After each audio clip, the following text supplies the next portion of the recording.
नमस्कार दोस्तों, कैसे हैं आप सभी लोग। दोस्तों मैं आशीष विश्वकर्मा एक बार फिर से आप सभी का स्वागत है दोस्तों।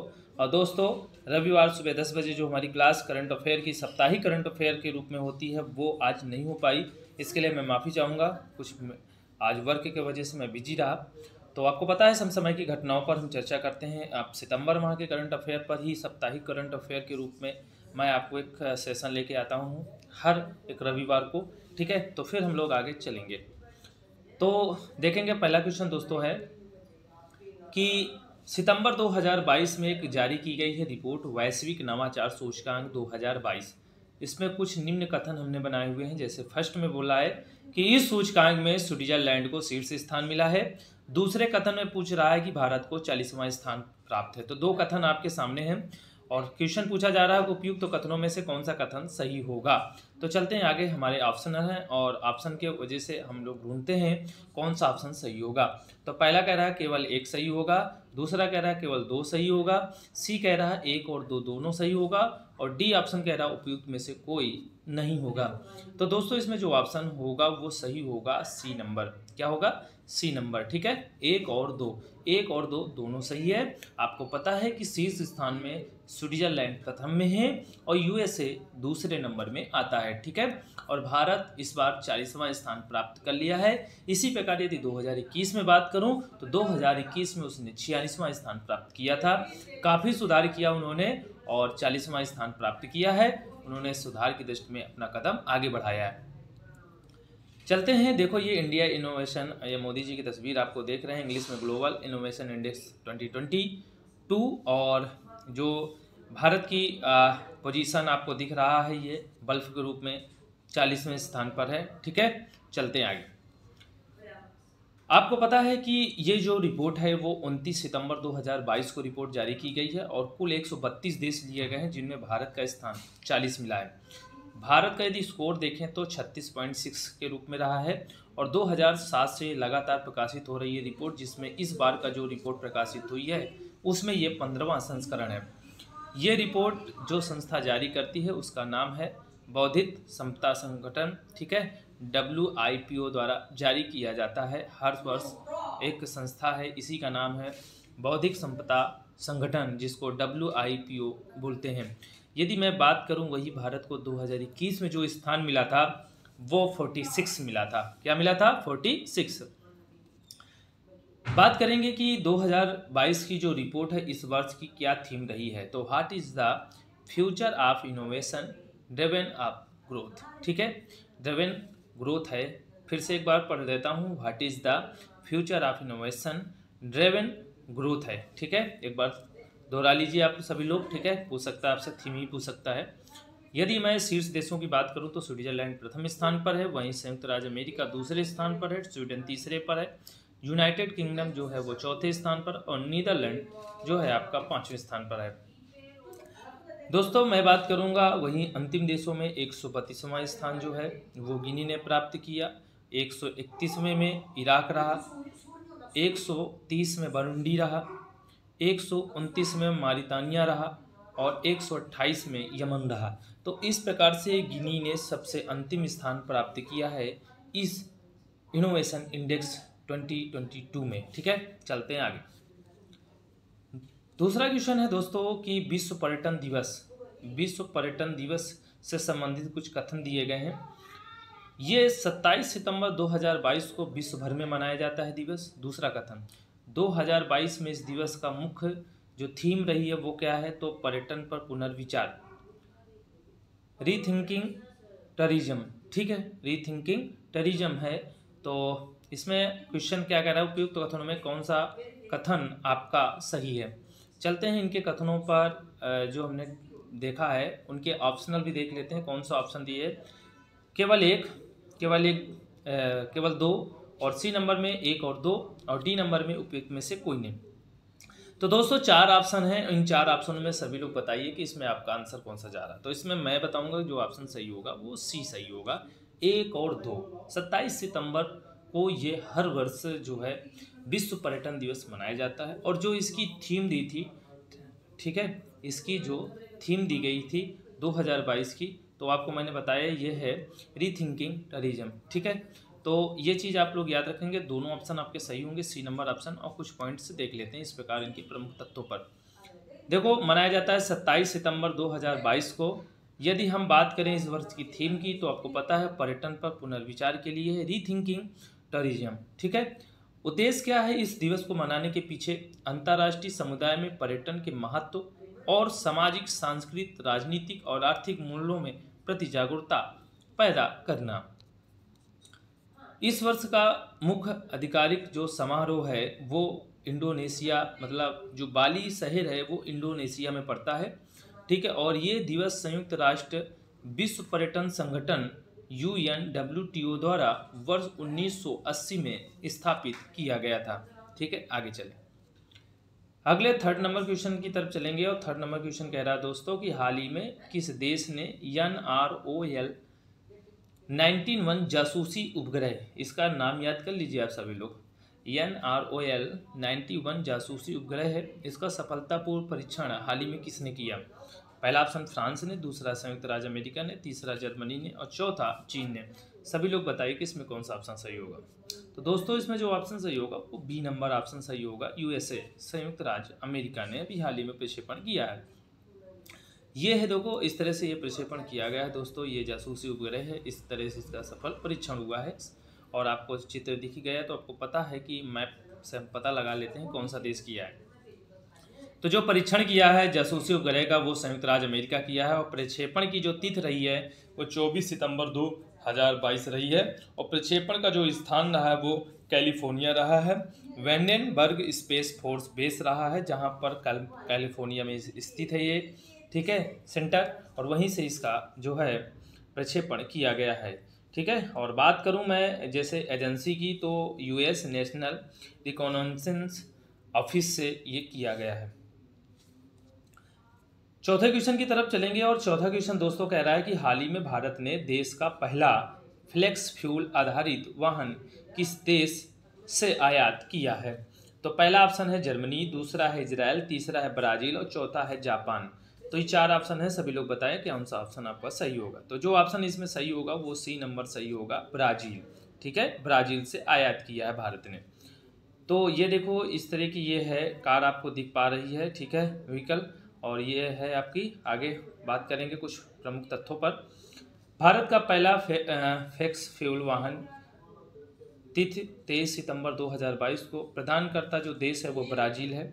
उद्देश्य क्या है कि भारत में फ्लेक्स फ्यूल वाहनों के संबंध में अनुसंधान को बढ़ावा देना है कि कैसे यहाँ पर ये संचालित किए जा सकते हैं। बात करेंगे दोस्तों विशेषता की, क्या है कि इस वाहन की क्या विशेषता है। ये वाहन इथेनॉल मिश्रित पेट्रोल और बैटरी से चलने में सक्षम है, इसलिए भारत इस पर शोध करना चाहता है और इसने ब्राज़ील से आयात किया है और ब्राज़ील से भारत पहुंचा। और इसके बाद शोध करेंगे यहाँ के वैज्ञानिक और इससे पता लगाएंगे कि क्या इससे चीज़ों से भारत को लाभ मिलेगा कि या नहीं मिलेगा। ठीक है, चलेंगे हम लोग पाँचवें क्वेश्चन की तरफ। और पाँचवा क्वेश्चन दोस्तों कह रहा है कि हाल ही में चर्चा में रहा कि भारत के अगले CDS कौन होंगे। तो पहला ऑप्शन है सुरेश चौहान, दूसरे हैं अनिल चौहान, तीसरे हैं सुदीप सिंह चौहान और चौथे में है विक्रम सिंह चौहान। चार ऑप्शन है, सभी लोग बताएं कि इसमें कौन सा ऑप्शन सही होगा। तो अगले CDS कौन दोस्तों बने हैं, तो इसमें जो बी नंबर ऑप्शन है अनिल चौहान अगले CDS होंगे। इससे 1 साल पहले उन्होंने सेवानिवृत्त हुए। ठीक है, और इसके बाद इनको CDS का सेकंड पद मिल चुका है। पहले पद पर बिपिन रावत थे, अब जो CDS के अगले अधिकारी बनेंगे वो हैं आपके अनिल चौहान। ये हैं अनिल चौहान, इनकी पिक देख लीजिए, यही है अनिल चौहान जो अगले CDS बने हुए हैं। ठीक है, चलते हैं इनके प्रमुख तत्वों पर एक नज़र डालते हैं दोस्तों। ले जनरल सेवानिवृत्त अभी हुए हैं अनिल चौहान, चर्चा में क्यों? केंद्र सरकार ने देश के दूसरे चीफ डिफेंस स्टाफ CDS की नियुक्ति की है और वो कब की है? 28 सितंबर 2022 को। और वो किसका स्थान लेंगे दोस्तों? तो वो लेंगे देश के पहले CDS थे बिपिन रावत, उनकी मृत्यु के उपरांत अब ये अगले CDS बनेंगे। ठीक है, तो इनका नाम आप लोग याद कर लें, अनिल चौहान जी हैं। बात करेंगे कुछ पॉइंट CDS के बारे में कि CDS क्या होता है। ठीक है, 15 अगस्त 2019 को प्रधानमंत्री नरेंद्र मोदी ने 73वें स्वतंत्रता दिवस के अवसर पर इस पद के सृजन की घोषणा कर दी थी। कार्य क्या होता है कि सेना के तीनों अंगों के बीच एक समन्वय सुनिश्चित करना होता है और कुछ नहीं करना होता। तीनों सेनाओं के बीच में भी एक ऐसा व्यक्ति होना चाहिए कि जो देश की जो डिफेंस है उसको काबू में रखे और विदेशी राष्ट्रों से मुकाबला लेने में भारत सक्षम बन सके, इसलिए सीडीएस का पद नियुक्त किया जाता है। बात करेंगे कि इस पद के लिए कब घोषणा की गई थी। कारगिल जब युद्ध हुआ था 1999 में, तो देश की सुरक्षा व्यवस्था में कमी का पता लगाने हेतु केंद्र सरकार ने जुलाई 1999 के सुब्रमण्यन की अध्यक्षता पर एक गठित बनाई उच्च स्तरीय थी। इस समिति ने इस पद के सृजन की सिफारिश कर दी थी कि ऐसे भी कभी मौके देश में आ जाते हैं कि ऐसे पद की जरूरत पड़ती है, इसलिए कारगिल युद्ध के बाद इस बैठक के उपरांत इस पद की घोषणा कर दी गई थी। परंतु काफ़ी लंबा समय रहा और इस पद को प्राप्त करने में 2019 में जब प्रधानमंत्री नरेंद्र मोदी जब आए 2014 के बाद प्रधानमंत्री के पद पर, तो उन्होंने 2019 में सफलता प्राप्त की सीडीएस को सीडीएस का जो पद है उसको सर्जित करने में। तो बड़ी महान दया होगी प्रधानमंत्री नरेंद्र मोदी जी को। आपको पता है कि सीडीएस कुछ देशों में है, जैसे अमेरिका में सीडीएस का पद है, चाइना में है, यूके में है, जापान में है, नाटो देशों की सेनाओं में भी ये पद पहले से सृजित है। इसके अलावा सीडीएस एक 4 स्टार जनरल होता है। आपको पता है कि 4 स्टार होते हैं जनरल के, उसी को सीडीएस माना जाता है। साथ ही वो रक्षा मंत्रालय द्वारा बनाए गए विभाग डिपार्टमेंट ऑफ मिलिट्री अफेयर्स का भी प्रमुख होता है।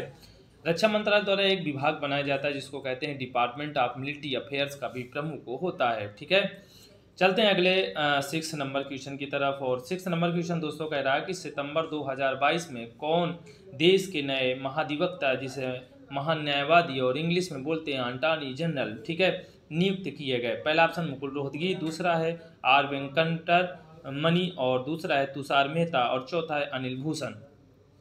तो जल्दी से बताओ सभी लोग कौन सा ऑप्शन आपका सही जा रहा है। दोस्तों इसमें ऑप्शन सही होगा आर वेंकटर मणि है। और आपको पता होगा मुकुल रोहतगी जी के लिए ये पद आपको पता होगा, ये भी महान न्यायवादी रह चुके हैं। ठीक है, तो चलते हैं आगे इनके प्रमुख तत्वों पर। ये हैं हमारे वेंकटन जो है मणि जी, जो इस पद के लिए आए हैं महान न्यायवादी। राज्यों में वही पद को महाधिवक्ता बोला जाता है और केंद्र सरकार द्वारा जो नियुक्त होता है उसे बोला जाता है सरकार का या तो वकील बोला जाता है या कानूनी सर्वोच्च अधिकारी माना जाता है।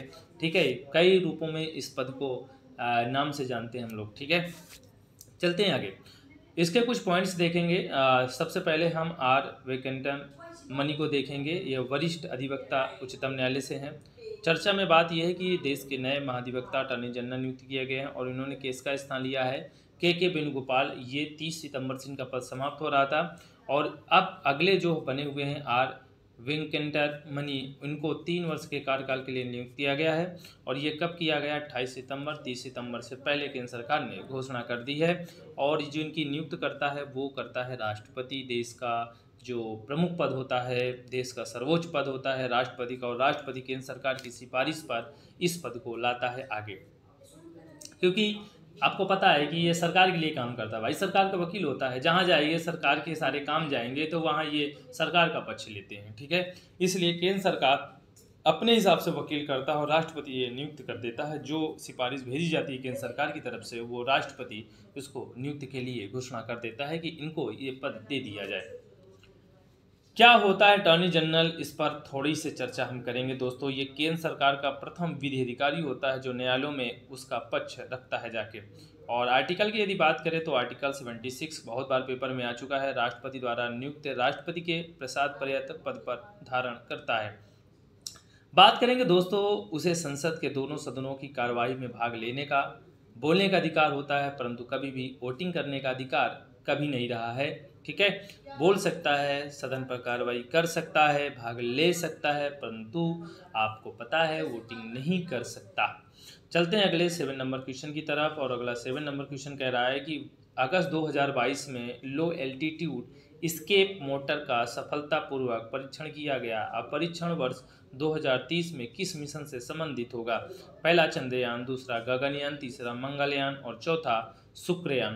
तो 4 ऑप्शन है, सभी लोग बताएं कौन सा ऑप्शन सही होगा। तो इसमें जो ऑप्शन सही होगा वो बी नंबर ऑप्शन सही होगा, गगनयान। गगनयान का जो मिशन है वो 2023 में है। ठीक है, तो चलते हैं, यही प्रक्षेपण किया गया दोस्तों। ये गगनयान 2023 के मिशन से संबंधित है। ठीक है, क्यों किया गया, इस पर जरूर एक बार तथ्य हम देखेंगे। किसने भारतीय अंतरिक्ष अनुसंधान संगठन जिसको बोलते हैं ISRO, Indian space research organisation, कहाँ से किया गया दोस्तों, तो ये किया गया श्रीहरिकोटा आंध्र प्रदेश से। और कब किया गया, 10 अगस्त 2022 को। परीक्षण संबंधित कुछ तथ्य हैं और ये किसके लिए है ये मिशन, ये 2023 में भारत का पहला मानव मिशन होने वाला है। ये इसके लिए प्रक्षेपण के लिए जिम्मेदार होगा। लो एल्टीट्यूड स्केप मोटर का सफल परीक्षण क्या है, इसका उद्देश्य क्या है, इस पर जरूर नज़र रखेंगे दोस्तों। तो चलते हैं देखते हैं। वर्ष 2023 के गगनयान मिशन के समय अंतरिक्ष में किसी अप्रिय घटना या अंतरिक्ष यात्रियों को सुरक्षित धरती पर वापस लाना, इसके लिए मिशन किया गया है। प्रक्षेपण पहले से कर दिया गया है।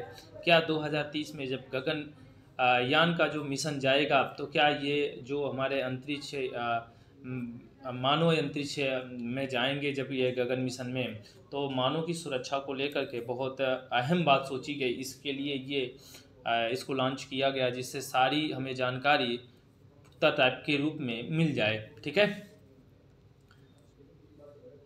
ठीक देखते हैं। और थोड़ा गगनयान मिशन 2023 के बारे में भी देखना बहुत ज़रूरी है, क्योंकि क्वेश्चन यहाँ से पूछे जा सकते हैं। 18 दिसंबर 2014 को पहला मानव रहित प्रायोगिक उड़ान हुआ था।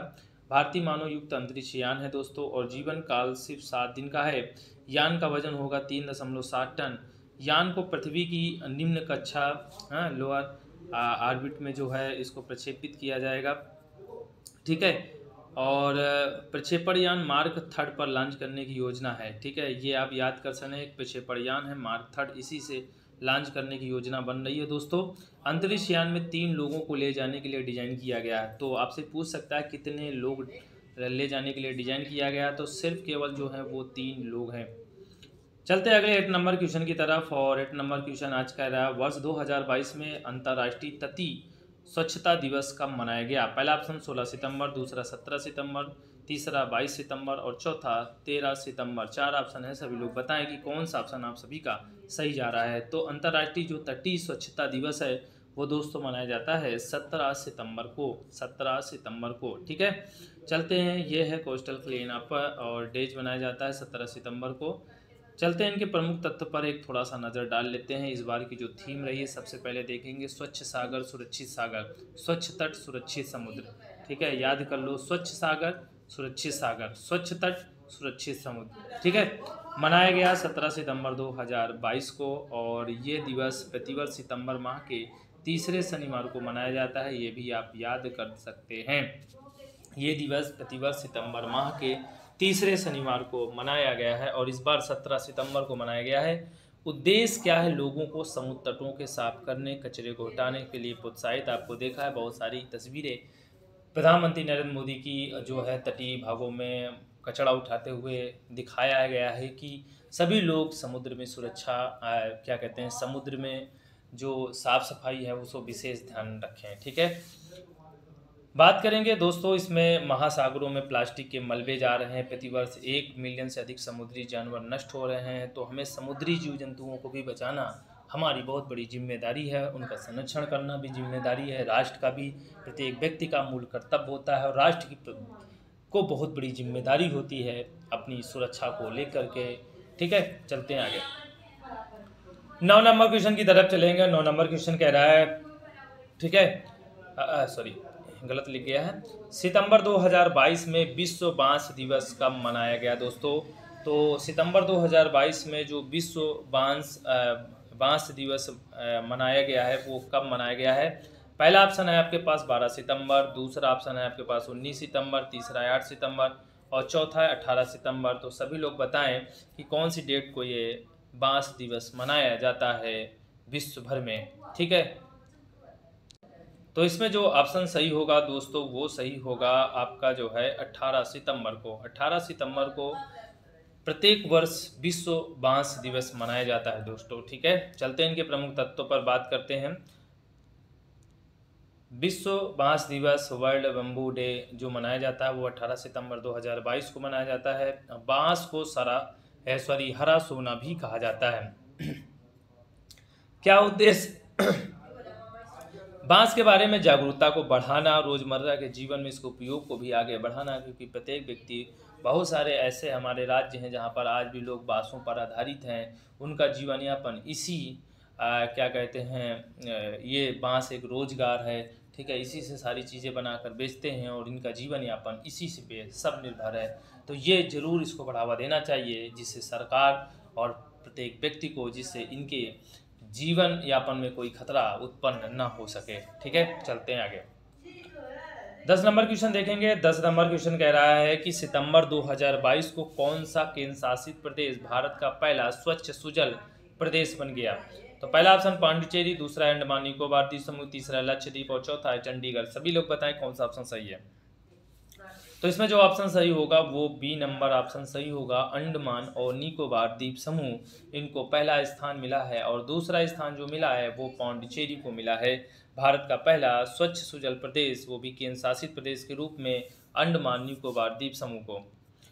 चलते हैं, देखो इस तरह से ये अवार्ड इनको प्रदान किया गया है। ठीक है, बात करेंगे भारत का पहला स्वच्छ सुजल प्रदेश बना जो केंद्र शासित प्रदेश अंडमान निकोबार, इनकी राजधानी पोर्ट ब्लेयर है। ठीक है, कब? 17 सितंबर 2022 को पीने योग्य पानी की सुविधा को लेकर के 62,000, ठीक है, 62,037 ग्रामीण परिवारों को प्रत्यक्ष नल कनेक्शन के माध्यम से जोड़ा जाएगा। हर घर जल के रूप में सत्यापित है। 266 गाँव में जो है गांव में ग्राम सभा द्वारा प्रस्ताव पारित करके ये राज्य को सफल घोषित किया गया सुजल प्रदेश के रूप में। ठीक है, बात करेंगे 11 नंबर क्वेश्चन की तरफ। और 11 नंबर क्वेश्चन कह रहा है दोस्तों, सितंबर 2022 को बेलग्रेड सर्बिया में एक विश्व कुश्ती चैंपियनशिप 2022 हुई है, जिसमें भारत के कुल कितने पदक जीते हैं?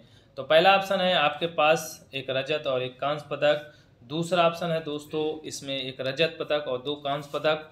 और तीसरा ऑप्शन है 2 कांस्य पदक और तीसरा ऑप्शन है 3 कांस्य पदक। तो जल्दी से सभी लोग बताएं कौन सा ऑप्शन आप सभी का सही जा रहा है।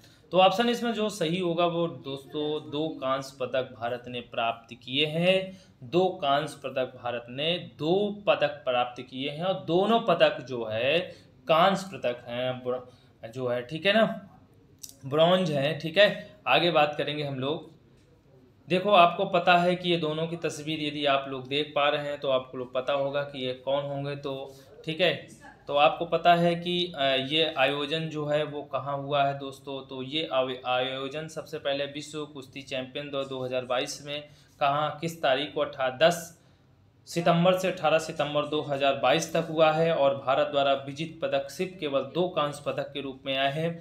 और आयोजन जो स्थल रहा वो बेलग्रेड सर्बिया में रहा। ठीक है, 2 लोगों ने, एक तो विनेश फोगाट और बजरंग पुनिया। तो आप ये तस्वीर दोनों लोगों की देखे हैं, ये बजरंग पुनिया है, विनेश फोगाट जी हैं और दोनों ने पदक कांस्य ही जीता है। ठीक है, बात करेंगे इनके प्रमुख तत्वों पर। ठीक है, तो बजरंग पुनिया ने पुरुष की 65 किलोग्राम फ्री स्टाइल स्पर्धा में ये पदक प्राप्त किया है। वही विनेश फोगाट महिलाओं की 53 किलोग्राम फ्री स्टाइल स्पर्धा में ये पद को प्राप्त किया है। और दोनों पद जो है वो ब्रॉन्ज ही हैं, मेडल हैं। ठीक है, कांस्य ही हैं। तो याद रखिए बजरंग पुनिया और विनेश फोगाट कुल मिला के 2 पदक आए हैं, दोनों कांस्य पदक ही रहे हैं।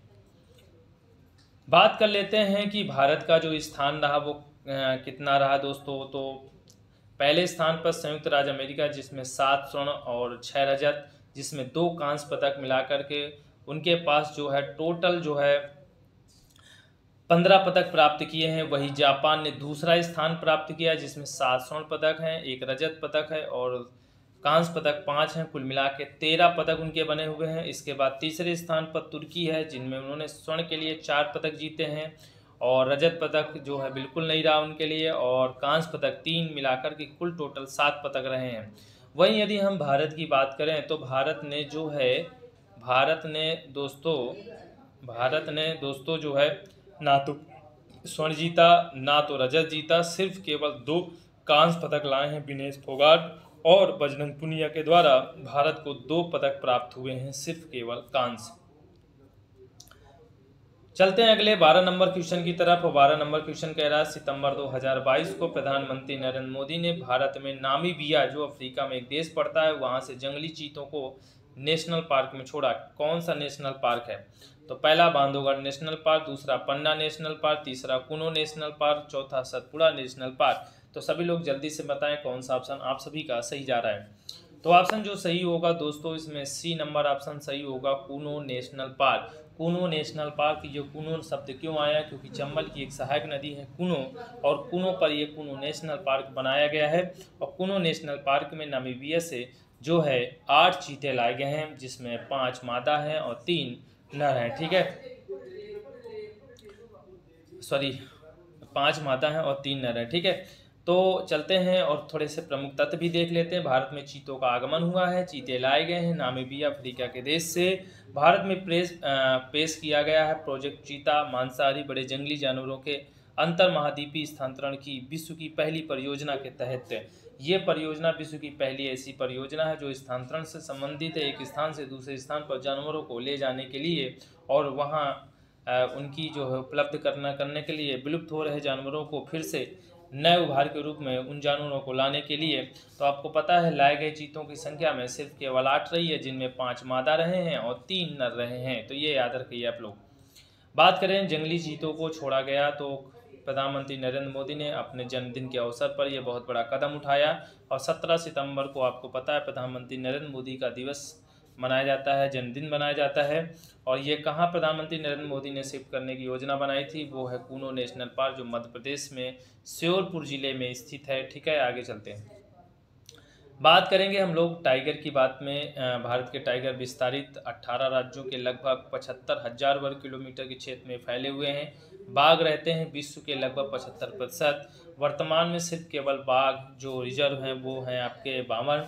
बाघों की संख्या दोगुने करने के लिए एक लक्ष्य रखा गया था 2022 में। 4 वर्ष पूर्व 2018 में ही ये लक्ष्य हासिल कर लिया था। और बाघों की संख्या 2014 में 22-26 रही, परंतु 2018 में बढ़कर के 29-67, और ये आंकड़ा पीसीएस ने पूछा है, यूपी पीसीएस ने 29-67 हो गई है। बाघों का संरक्षण के लिए आवंटन कुछ राशि भी है। 2014 में 185 करोड़ रुपए था, परंतु 2022 में 300 करोड़ रुपए कर दिया गया है। बात करेंगे हम लोग 13 नंबर क्वेश्चन की तरफ। और 13 नंबर क्वेश्चन दोस्तों कह रहा है सितंबर 2022 में केंद्रीय सूचना व प्रसारण मंत्रालय द्वारा 52वें दादा साहब फाल्के पुरस्कार 2020 की घोषणा कर दी गई है। इससे संबंधित कुछ निम्न कथनों पर हम विचार करेंगे। पहला कथन है कि प्रसिद्ध अभिनेत्री आशा परेख को ये प्रतिष्ठित पुरस्कार मिलेगा। दूसरा है आशा परेख ये पुरस्कार पाने वाली 7वीं महिला होंगी। ठीक है, तीसरा ऑप्शन है ये पुरस्कार की शुरुआत 1960 में हुई थी। तो ये 3 ऑप्शन आप याद करिए कि 7वीं महिला हैं जो आशा परेख हैं जो इस पुरस्कार को प्राप्त करेंगी, और ये महिला का नाम जो आशा परेख जो इस बार का पुरस्कार प्राप्त किया है। तो देखते हैं कौन सा कथन सही होगा। सभी लोग चलते हैं ऑप्शन की तरफ, और ऑप्शन है आपका उपयुक्त कथनों में से कौन सा कथन सही है। पहला ऑप्शन है केवल 1 और 2 है, दूसरा ऑप्शन 2 और 3 है, तीसरा ऑप्शन 1 और 3 है, चौथा ऑप्शन उपयुक्त में से सभी है। सभी लोग अपने ऑप्शन की पुष्टि करो, बताओ कौन सा ऑप्शन आप सभी का सही जा रहा है। तो दोस्तों इसमें जो ऑप्शन सही होगा सिर्फ केवल 1 और 2 ऑप्शन ए सही होगा, मतलब आशा परेख को ये पुरस्कार दिया जाएगा। ठीक है, दूसरी बात आपको बता दें इनका 7वीं व्यक्ति हैं जो इनको ये पुरस्कार मिलेगा। ठीक है, ये हैं आशा परेख जी जो बहुत सी फिल्मों में काम कर चुकी हैं। ठीक है, और बहुत पूर्वज हैं ये, और इनको क्यों दिया गया है इसके पीछे भी कुछ ना कुछ रीजन रहा होगा फिल्म इंडस्ट्री का। चलते हैं हम लोग बात करते हैं 52वां दादा साहब फाल्के पुरस्कार 2020 की जानकारी कर रहे हैं। प्रदान किए जाने की घोषणा बॉलीवुड अभिनेत्री आशा परेख को की गई है, और केंद्र सरकार की ओर से जाने वाला फिल्म इंडस्ट्री का सबसे बड़ा सम्मान है। घोषणा 27 सितंबर 2022 को की गई है, और यह पुरस्कार पाने वाली 7वीं महिला हैं। ठीक है, और यह पुरस्कार भारतीय सिनेमा की प्रगति में विकास में उत्कृष्ट योगदान के लिए हर साल नहीं छोड़ कर दिया जाता है। ये 2020 का, ऐसा नहीं 2022 चल रहा 2022 का होगा, प्रत्येक वर्ष नहीं दिया जाता। ये काफ़ी दिनों के बाद इस सम्मान की घोषणा की जाती है केंद्र सरकार द्वारा। 2019 की यदि हम लोग बात करें वही, तो 2019 में 51वां दादा साहब फाल्के जो पुरस्कार दिया था, वो अभिनेता थे एक रजनीकांत, जो फिल्म इंडस्ट्री में आप बहुत काम किए हैं, उनको देखते हैं, उनकी बहुत सारी फिल्में हैं। तो अभिनेता रजनीकांत को ये दिया गया था। ये पुरस्कार के तहत एक स्वर्ण कमल और 10 लाख रुपए की राशि और 1 साल प्रदान किया जाता है उस व्यक्ति को। ठीक है, चलते हैं इस पुरस्कार के बारे में भी थोड़ा सा देख लेते हैं कि इसकी शुरुआत जो हुई थी वो दादा साहब फाल्के के जन्म के शताब्दी वर्ष में 1969 में हुई थी। और पहला पुरस्कार दिया गया था हमारे यहाँ देविका रानी खत्री पर। ठीक है, देविका रानी खत्री को। ठीक है, चलते हैं अगले चौथे नंबर क्वेश्चन। और आज का जो अंतिम क्वेश्चन है 14 नंबर। ठीक है, खबरों में रहा ऑपरेशन गरुड़ किस संगठन से संबंधित है? तो पहला ऑप्शन है सीबीसी, दूसरा है सीबीआई, तीसरा है भारतीय वायुसेना, चौथा है भारतीय नौसेना। 4 ऑप्शन है, सभी लोग बताएं कौन सा ऑप्शन आपका सही जा रहा है। तो दोस्तों इसमें जो ऑपरेशन गरुड़ है वो संबंधित है सीबीआई से। बी नंबर ऑप्शन सही है, सीबीआई से। ठीक है, चलते हैं इनके प्रमुख तत्वों पर नजर डालेंगे। केंद्रीय जांच ब्यूरो ने अवैध मादक पदार्थों की तस्करी नेटवर्क के खिलाफ एक बहुचरण ऑपरेशन गरुड़ लॉन्च किया है। एक वैश्विक अभियान की शुरुआत इंटरपोल और नारकोटिक्स कंट्रोल ब्यूरो का एक सहयोग लिया गया है ताकि हिंद महासागर के क्षेत्र में ध्यान केंद्रित करते हुए अवैध दवाएं और नशीली पदार्थों को तस्करी का मुकाबला किया जा सके। सीबीआई ने इस विशेष अभियान के दौरान 127 नए मामले दर्ज किए हैं, जिसमें 175 लोगों को गिरफ्तार किया गया है और भारी मात्रा में मादक जब्त किए गए हैं। तो इस प्रकार से आज का जो सेशन था साप्ताहिक करंट अफेयर का कंप्लीट होता है दोस्तों। ठीक है, तो सारे ऑप्शन जो है के रूप में, ये एमसीक्यूज के रूप में आपको सेशन कराया जाता है। तो सभी लोग अपना स्कोर जरूर तय कर लिया करें और स्कोर तय करने के बाद अपना जो है कमेंट में स्कोर जरूर दे दिया करें। इससे हमें भी लगे कि नहीं आप लोग अच्छा कर पा रहे हैं, अच्छा साप्ताहिक करंट अफेयर पर आप लोग फोकस कर पा रहे हैं, अच्छे क्वेश्चन मैं लेके आता हूँ। और मैं कोशिश यही करता हूँ कि जो एग्ज़ाम में क्वेश्चन पूछे जाएँ बस उन्हीं क्वेश्चनों को मैं सेशन में लाने की कोशिश करता हूँ। ठीक है, तो जिन्होंने अभी हमारे चैनल को सेशन को लाइक नहीं किया वो जल्दी से सेशन को लाइक करें और चैनल को अभी तक सब्सक्राइब ना किया हो तो सब्सक्राइब कर ले। और जो दोस्त आपके आगामी परीक्षाओं की तैयारी में लगे हुए हैं उनको ये वीडियो शेयर जरूर कर दें। ठीक है, तो फिर हम लोग मिलते हैं अगले साप्ताहिक करंट अफेयर अगले सेशन में मिलेंगे। थैंक यू सो मच, धन्यवाद, जय हिंद, जय भारत।